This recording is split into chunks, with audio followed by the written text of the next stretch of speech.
Warahmatullahi wabarakatuh. Hari ini kita belajar proses pembekuan darah saat terjadi luka. Simak video ini dengan baik ya. Sebelumnya, perkenalkan, saya dari kelompok 1 yang beranggotakan Lega Sagita Amelia Putri, Miftahul Fauzan, Adila Suryani, Rani Andika Putri, Enggia Darahasti, Fitri Maulani, Sherry Rudaini Henisa, dan Vela Safira. Oke, di antara kita semuanya pernah mengalami terluka. Di antara kita mungkin pernah terjatuh, kemudian bagian siku maupun lutut kita terluka dan mengalami perobekan kulit ataupun pembuluh darah, sehingga luka tersebut akan mengeluarkan darah. Ataupun kita pernah mengalami peristiwa tersayat oleh benda tajam, semisal pisau ataupun cutter. Nah, bagaimana ya agar luka tersebut berhenti mengeluarkan darah? Kita simak penjelasan-penjelasan berikut ini. Saat terjadi luka, maka tubuh kita akan mengadakan sistem pertahanan diri, di mana sistem pertahanan diri tersebut bertujuan agar tubuh kita tidak semakin banyak kehilangan darah. Dalam sistem pertahanan diri tersebut melibatkan proses pembekuan darah. Proses pembekuan darah adalah proses keseimbangan fungsi tubuh untuk mencegah kehilangan banyak darah.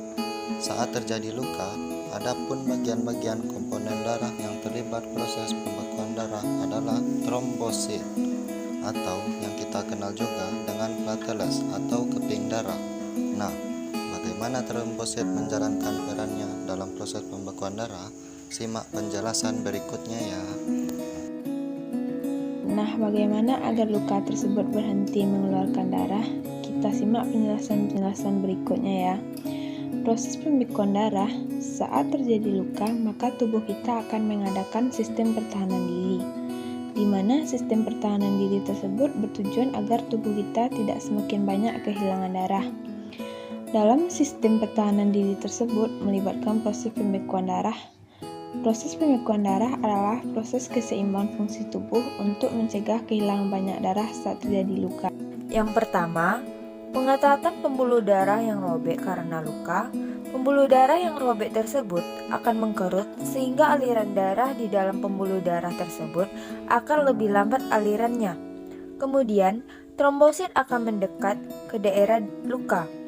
Tahapan ketiga adalah pembentukan benang fibrin yang menutup luka. Urutan-urutan proses pembekuan darah saat terjadi luka. Yang pertama, saat terjadi luka, trombosit akan mendekat ke daerah luka. Dan selanjutnya, trombosit akan mengeluarkan enzim yang bernama trombokinase atau tromboplastin. Kemudian, trombokinase atau tromboplastin tersebut akan mengaktifkan protrombin yang dihasilkan oleh hati. Protrombin itu akan diubah menjadi trombin oleh trombokinase dengan bantuan kalsium dan vitamin K.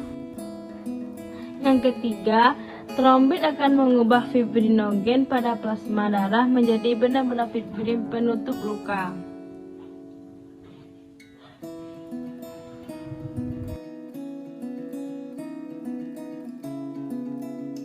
Oke, agar lebih mudah, kita akan berlatih membuat skema proses pembekuan darah saat terjadi luka ya.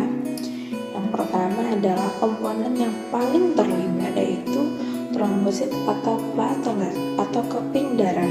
Trombosit tersebut akan mengeluarkan trombokinase atau tromboplastin. Trombokinase tersebut akan mengaktifkan protrombin menjadi trombin. Protrombin itu sendiri dihasilkan oleh hati. Protrombin akan diubah oleh trombokinase dengan bantuan ion kalsium dan vitamin K menjadi trombin. Selanjutnya, trombin akan mengubah fibrinogen dalam plasma darah menjadi benang fibrin penutup luka.